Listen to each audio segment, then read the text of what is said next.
Hey Maniacs, welcome back to my channel. We are reacting to MoreParz compilations, the part 2. Because I know you guys enjoyed the first one, so let's just get in. I'm not going to do too much talking. Let's just get in.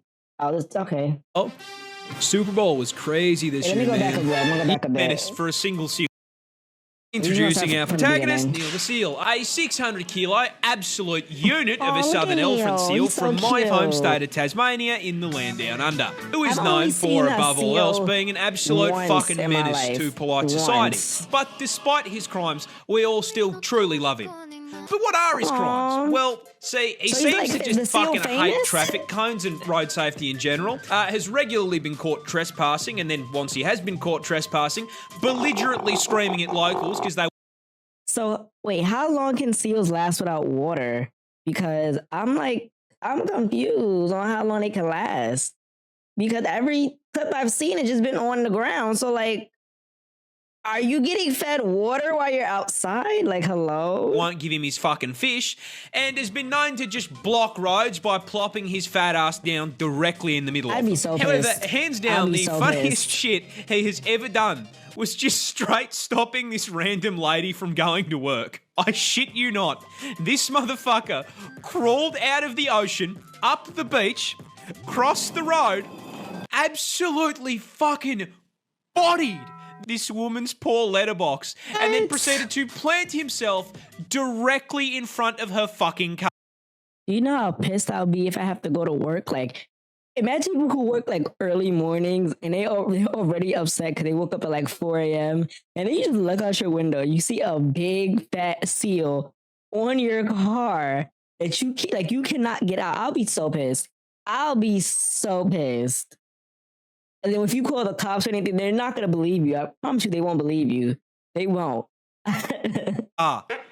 She was then unable to go to work because this half-ton beefcake was camping her driveway for so damn long.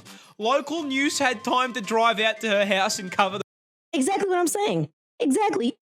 Enough time for the news to come get you. That's crazy. The news before the police? Oh, please. Oh, please. The fucking story. Now, this is a lot of menace for a single seal to cause, but the funniest part of this is, old mate isn't even fully grown. He's like 5 years old. If you think he can fuck things up now, wait until he's nearly 2 solid-ass tons of blubber. He's only 5. He's only 5 and that big. Okay. Okay. I guess. I feel sorry for that lady. I hope she got to work. And takes issue with the wall of your house. I do not think that seal damage is covered on my fucking insurance plan, dude. Is that a bunny? People get shocked when I whip out like a flawless American accent. Because I've got like a really thick Australian one, right? But I am not above just... Dude, I can't wait to go get like burgers later, man. I'm like so hyped for burgers, dude. I fucking... Oh, he ate that. He ate that accent. Okay. Of cheeseburgers. Dude, you've been watching the NFL? Super Bowl was crazy this year, man. Eagles just like fucking dumpstered the Chiefs, bro. Oh my god, that reminds me of Zach from Love Island. If you guys get it, you guys get it. But yeah. It was crazy. Oh, I don't do no ads. We're not doing ads. We're Done with wedding season. Skip ad. I don't want YouTube Premium. Australia lost a war to emus.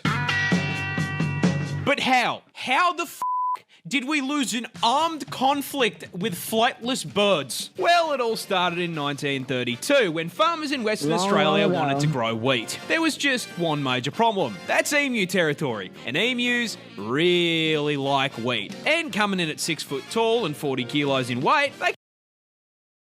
That's like... No, go back.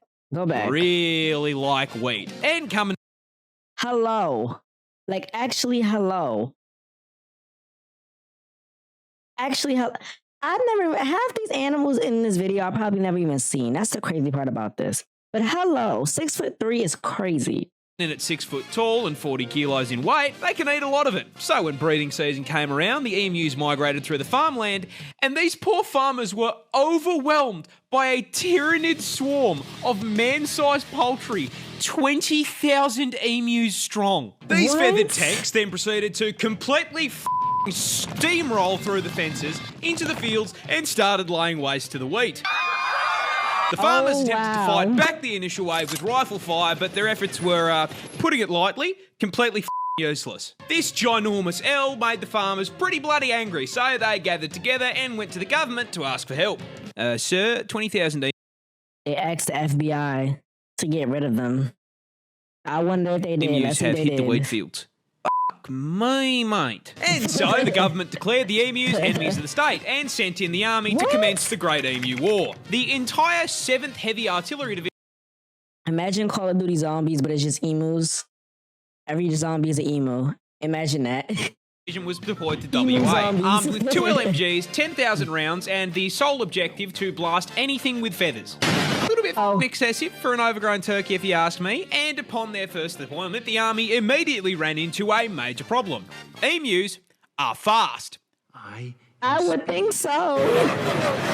Really fast, clocking a top speed of 50 kilometers an hour, which meant that once they opened fire, the emus would immediately bolt out of range of their weapons. But they still took a crack at it, and then immediately stopped when both LMGs jammed after only dropping 12 emus. This embarrassment led the army to retreat and rethink their plan. So a few weeks later they returned, this time mounting the LMGs on trucks in an attempt to run the birds down. However, this also didn't work, because after figuring out that those trucks meant they were about to be turned into a KFC family bucket, the emus started leaving scout birds who would warn the flock of the approaching trucks, which gave them all enough time to book it before the army even got there. And whenever they did catch the emus, they found out they were kind of... Because emus are mostly feathers, and there's a lot of places you can hit on them without doing any damage, meaning it was taking around 10 bullets for every 1 bird. So after a month of blood, sweat, tears, and 10,000 rounds of ammunition, the army managed to bring down... I can't even make a shot, and I can't even make a shot in a basketball hoop. Why? I wouldn't even be able to shoot them. Like, hello? Okay, 960. The population was 20,000. This was an issue as... That's like, wait, I know math. That's like 960 over 20,000, carry the 2, add the 1, but divide the 7. That's 3%. Yeah, because PEMDAS, yeah. Like America, our defense budget is not a bottomless pit. So the army had wasted all that money to achieve absolutely all. So the government just kind of built a really long, really shit fence around the farms and called it a day. How the did we lose this? I could have done a better job with a boomerang and a cricket bat. I have been assaulted by a cow. One of the cows is called Monty, so and he's an adolescent. And I made the mistake of turning around for like 5 seconds, and in that 5 seconds, this 500-kilo cow runs up behind me while I'm sorting out his food and tries to mount me. What? He nearly squished me. If I hadn't been hitting legs, I would have been squashed by a horny cow. Oh my god. This bird has to rearrange its organs and skeleton just to lay an egg. This cute little guy is the kiwi bird, a species of ratite native to New Zealand this time, and the absolute poster child for getting cucked by evolution. You see, this walk... The bird's body looks so uncomfortable. Like, I'm just looking at it. It looks so uncomfortable. Like, oh my god, wow. Like, it's just like a hump. Like, you know, like llamas have that hump. But this just looks like a hump. Like the crippled man. Oh my god. Featherball is actually directly related to the emu, ostrich, and cassowary, being a member of the same family of flightless birds. However, there is a problem. You see, the rest of the kiwi's bloodline actually looked up a build guide before picking their stat spread, and as such made sure to trade the whole flying thing for something useful. With all of his cousins specking into speed, size, and some kind of offensive capability. So that leaves the question, what did the kiwi pick to make up for not flying? Absolutely nothing. Kiwis are tiny in comparison to their relatives, coming in at only 4 kilos in weight and 50 centimetres tall. This is because kiwis evolved largely on an island with no natural predators, so they downsized and traded out the knife feet and bloodlust for just being a little guy with a good attitude, which honestly worked pretty well for them until the British did British things, and now they have to deal with cats and dogs trying to eat them. And considering this build was not designed for PvP, they have been clapped so hard by invasive species that they are now unfortunately they're like useless birds or something, because like clearly they're not doing anything. Like, what's their purpose? Fortunately, an endangered animal. But getting shafted by the British is just the beginning of the generational violation of the kiwi, because these poor feathered fruits can't even reproduce without getting f***ed over. You see, the kiwi bird's cousins are famous for laying huge eggs. I'm talking hit your protein macros in one meal-sized eggs. And you would think that is because they are large. And you would be wrong, because their vertically challenged cousins have to lay eggs the same size. A kiwi bird lays eggs 20% the size of their body. With the egg being so bloody large, it rearranges their internal organs and stretches. What the? That looks so painful. Oh my God. Their rib cage just to be able to hold the thing. For reference, that is like a human giving birth to a 15-kilo child. That's not a bun in the oven anymore. That's a whole bakery. Crazy. Honesty has always been our policy. This is not crazy. This ad is not crazy. Turn this ad off. What is Spectrum Why Internet? are you giving me 2 ads? It's invincible Wi-Fi that stays on. That's actually insane. There was a big-ass Huntsman that used to live in my house, and I'm going to be honest, dude, I kind of just let him hang out. He ain't f***ing small. I'll tell you that much. There's a Huntsman, and they do. I was quite happy to let him just chill, because I never saw a f***ing mosquito or a fly in that house. So he was paying rent in his own way, you know?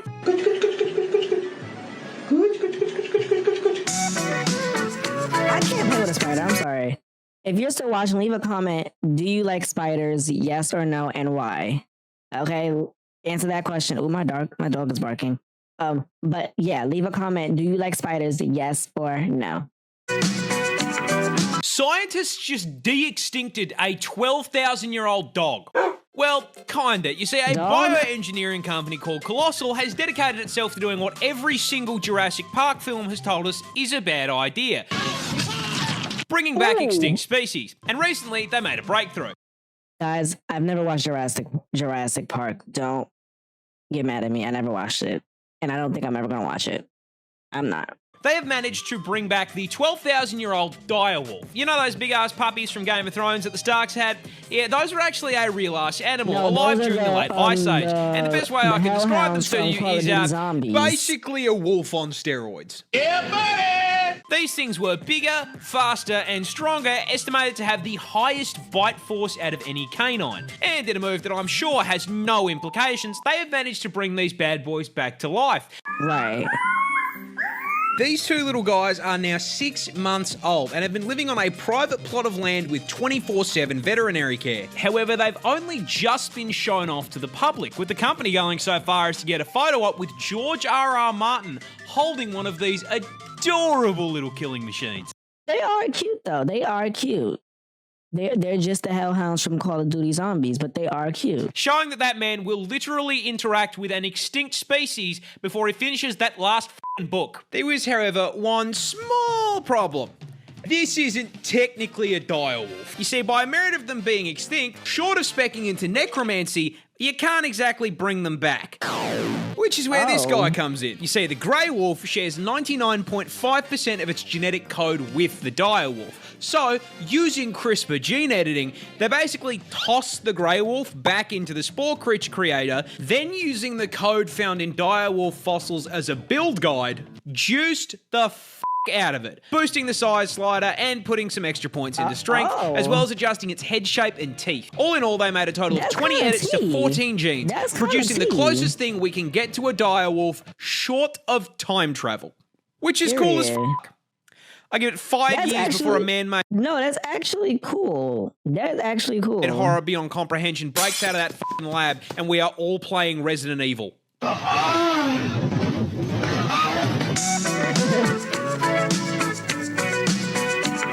This bear was actually a soldier.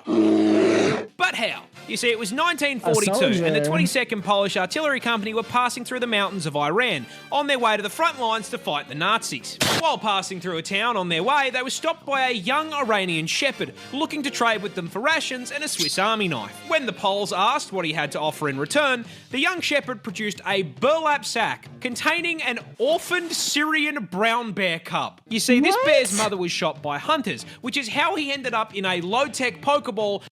I love how knowledgeable MoreParz is. Like, he's so knowledgeable. Like, even if I did study his information, I couldn't even remember it. Like, I would not be able to remember anything. Like, when it comes to, like, school and, like, science and animals, like, you have to have a passion for this stuff in order to, like, be this knowledgeable about it. Like, I envy him because I want to know this much stuff about animals, and I love me some animals.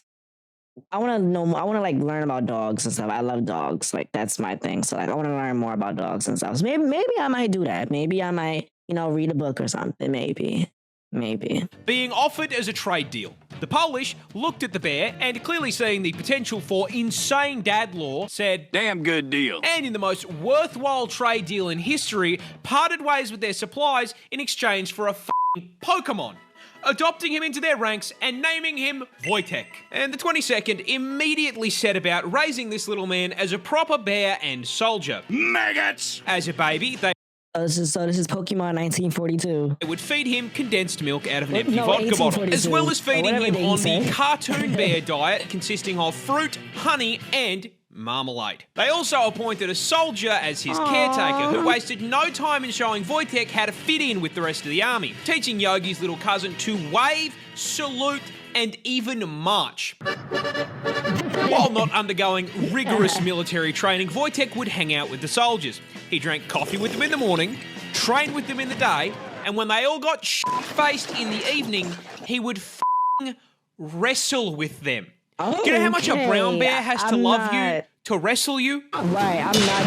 Oh my God. On top of double rations, they would also feed Voytech treats in the form of beer and cigarettes. They let the bear have smoke. The bear was smoking cigarettes. Yeah. You can't make this up. You cannot make this up. The bear was smoking cigarettes. Okay. Eventually, Army High Command heard about this and were having absolutely none of it. You see, pets were not allowed in the army, which meant Voytech had to go. Or did he? Because the 22nd Artillery Company officially enlisted him. I'm doing my part. I'm doing my part. I'm doing my part. Voytech was given a serial number and granted the rank of private, so when confronted about the very conspicuous bear in their ranks, they simply went, "That's not a bear, that's Private Voytech." And Voytech took his new role very seriously, as during the Battle of Monte Cassino in 1944, Voytech began using his bulk to transport artillery shells and ammo to soldiers engaged in combat. They had a fucking resupply bear. For his bravery, he was promoted to the rank of corporal, and the 22nd changed their insignia to a bear carrying an artillery shell. This absolute unit smoked, drank, and dropped artillery on the Nazis. That's actually crazy. Okay, so that was part one of this MoreParz video. If you guys want to see the rest of it, please leave a like and make sure you guys subscribe to my channel. I love him. I really do. Like, he's so entertaining. If you guys really want to see more, make sure you guys subscribe and comment your favorite part of this video and comment any other things you guys want to see. If you guys request it, I will react to it. Request it in the comments, and I'll see you guys later. Bye.